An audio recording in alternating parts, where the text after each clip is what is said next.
Okay, now we're going to interpret a pedigree diagram. And the question is determine if the pedigree chart shows an autosomal or an X-linked disease. So to start answering this question, you have first question and the second question. So first thing that you have to do is to define that you have ones that are affected, that are red, and one that are non-affected, but they will be that you can see here like white, like this one. And to answer the question if it's autosomal and sec or X-linked trait, the first thing that you have to do is this. You have females, males, and females, and so independent if they are females or male, you can find a trait. You can be affected. So the most likely is this one is an autosomal. If you find a difference between if all of them are males or all of them are females, or you find carriers that are females, it's likely that it will be X-linked. In this case, the most likely is this autosomal. The second question that you have to answer is if dominant or recessive. And to answer this question, for example, you can look for the parents. If it's dominant, any affected trait, any affected member should have another affected member as a parent. So for example, this one, feet. However, when you go and look for this one, you have parents that are not affected.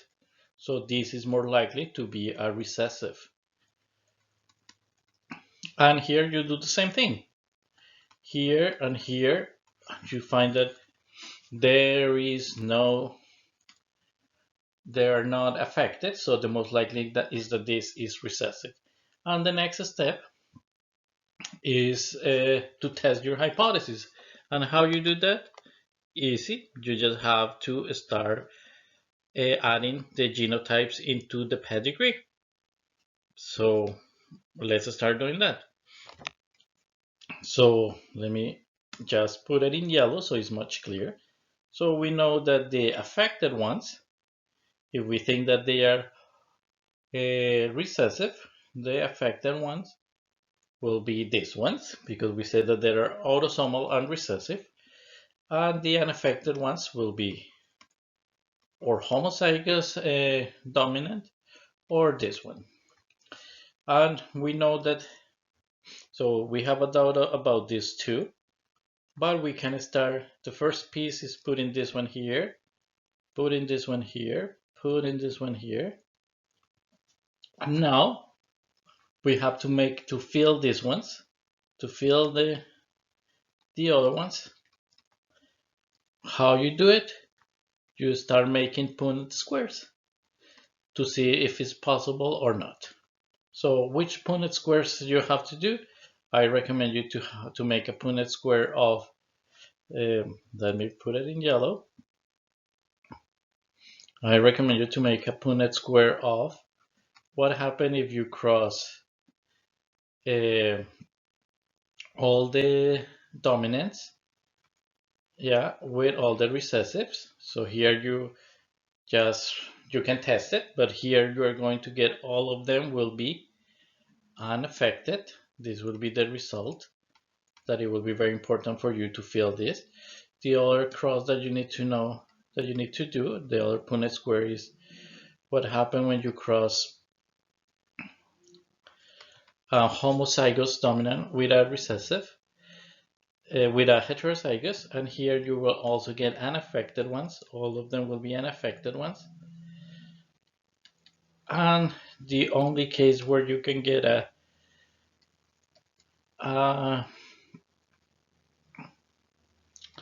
and here you have to make this one, that in this case you can definitely get a combination between unaffected and unaffected one, that are sorry, when you get two recessive, two heterozygous, you can get some of that are unaffected and some of them that are affected. So you can make those Punnett squares, and based on that, you can answer those. If you have any doubt about this, I can explain it to you in more detail, as I did it with the first exercise. But let me show you how you fill the table. So when you use those Punnett squares, we already know that this is that this will be a heterozygous, and this will be a heterozygous, and this one will be a heterozygous. So the most likely, when you make the Punnett squares, you can guess the other ones.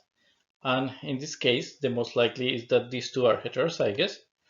The most likely, this one can be, or as these are the parents, this can be or a homozygous capital, or this can be heterozygous. This one, on the other hand, the most likely is that these two are heterozygous.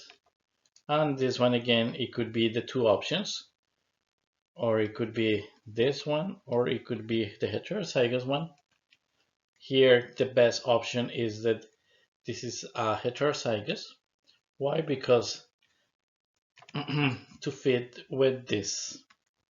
And this is the best answer. If you have any doubt, let me know and we can answer it together. Now, if you try to test the other one, that we know that is very unlikely that is true, you just have to say, okay, so now I know that the affected ones should be or this one or this one, so the opposite, and the non-affected, it will be these ones. So when you try to put it in the pedigree, so for example, it means that this could be something like this. However, when you check for try to fit any option, you find that, for example, if you have two heterozygous here, you cannot get, when you have two homozygous recessive, it's impossible to get a heterozygous. So this is impossible and this will be impossible. So in this way, you can start analyzing and you can start guessing what are the phenotypes and the genotypes in pedigrees. Okay, now let's try to answer this second example. That is also very easy. And I'm going to just give you the basis again to do that. But if you're in a future video, I will post the answer in a very detailed way in case that you have a question. So the question is this autosomal or linked?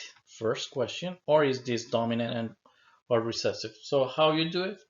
Super easy. First thing is to know which one are affected. So the one that are affected are the red one, affected, and the white ones are unaffected. And this is, so far, this is easy. Now we are going to analyze to know if they're autosomal or they are X-linked. First thing that you have to do is go and see the ones that are affected. So this one is affected, this one is affected, this one is affected, and if you see all the ones that are affected are, so all the ones that are affected are males. And if you see the females, some of the females are carriers. So that is very particular because it seems to be inherent in a different way between males and females. So only with based on this small information that we have here on these few people, this seems to be X-linked. Yeah, X-linked. So now let's see the second option. That is the second question, that is dominant or recessive. And there are multiple ways to do it. So we can check the parents. We can see the proportion is half of them are, or is half of the generation, or at least half of them are affected, or 1/4 of them, and if there is the parents are also affected. But if there are carriers, it's very likely that this could be recessive, just from that. And if you see the proportions, if you have one here, if you see there are only one is affected here. So this is another evidence there are very few. So the first one is that the carriers, this allow us to guess that it is likely that is recessive, and that there are very few. Yeah, it means that these also contribute to think that they are recessive. Now, the next step that you have to do again is start. You think that this is X-linked and recessive, so you have to start writing the phenotype. So, for example, this will be like this, and this will be again like this. Oh, sorry, this will be capital. And this will be affected. And remember, these will be carriers. But let me make this much clearer. Let me delete it and write it in the next slide. So here you need to have some that are males and some that are females. Let's put it in yellow so it's clear. Males and females. And you have three categories. One that are affected, one that are carriers, and one that are unaffected. And so the carriers will be half and half, and the non-affected ones will have a different genotype. So we know that all the males are affected, so we can put it in red here, and we know that they have an X, and let's say that the A will be the genotype and the other one will be a Y. So they have the defected allele. To be affected for a female, you should have not one, but the two X chromosome with the affected allele. Here, you will have, to be a carrier, you will need to have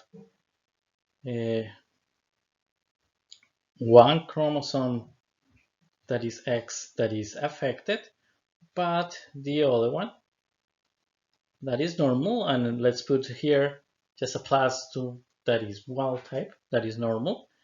And oh, sorry, this one will go here. Yeah, this will go here. Yes, and of course, males cannot be carriers because they only have one X chromosome, no carriers. Yeah, and finally, then the non-affected ones will have the one that is plus and the Y chromosome, and here it could be XX and plus. And remember, all is because of this, because males are affected, females are carriers, and the other males are affected. So this is the big clue that you can get from this. And now I'm going to give you the answer. So after you make all the Punnett squares, you start filling the spaces based on your genotype. So you know that this one will be affected male, and affected male. Now you can fill the carriers. And the next step that you need to do is to see if the other one fits. So the other ones that are not affected should have these phenotypes. And if you have any doubt, just let me know. I can make another video, but you can start understanding based on this. Now I'm going to try to show you the other option.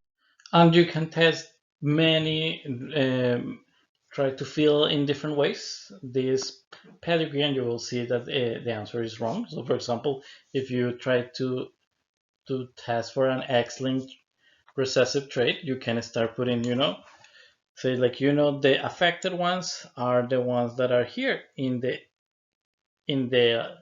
Y chromosome. So they should be here, they should be here, and they should be here. But there is a problem. The carriers, for example, we know this is a carrier, but here there is not how they can be carriers if they don't have the Y chromosome with the allele that have the defective ones. And for example, this male that receive a Y chromosome here, that he should be defective, but is actually the person is not affected. So this one, there are many reasons why the X-linked recessive is wrong, and you can do that with all of them. I'm not going to get into a lot of detail right now because I know you studied this in high school, but I will make other videos in case that you are confused about this topic.